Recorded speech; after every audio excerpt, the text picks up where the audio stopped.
ఇంత తొందరగా తీసుకొని అంత తొందరగా ఎఫ్ఐఆర్ కట్టి ఒక ఉపాధ్యాయుడి పైన ఒక ఆచార్యుడి పైన ఇది సిగ్గుగా లేదా? ఎంత బాధాకరమైనటువంటి అంశం. మరోవైపు రిజిస్ట్రార్ గారు వైస్ ఛాన్సలర్ గారు కమిటీ వేసినానన్నారు. ఆ కమిటీ రిపోర్ట్ ఇచ్చేంత వరకు ఎఫ్ఐఆర్ కట్టేది ఆగాలి.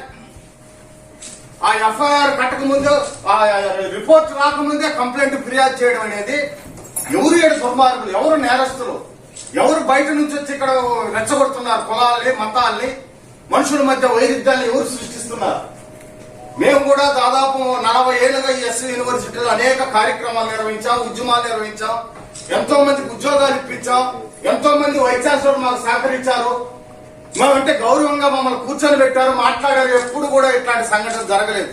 గతంలో ఇదే వైస్ ఛాన్సలర్ కొలకలు వినాయక్ పైన కొంతమంది బయట నుంచి వచ్చి దాడి చేస్తే మేము ఎంతో వినమ్రతో చాలా శాంతియుతంగా ర్యాలీ చేసి వైస్ ఛాన్సలర్ కి రక్షణ లేనటువంటి యూనివర్సిటీలు అంటే ఎవరైతే దాడి చేశారో వాళ్ళు వచ్చి సమాధానం చెప్పారు, క్షమాపణ పెట్టారు.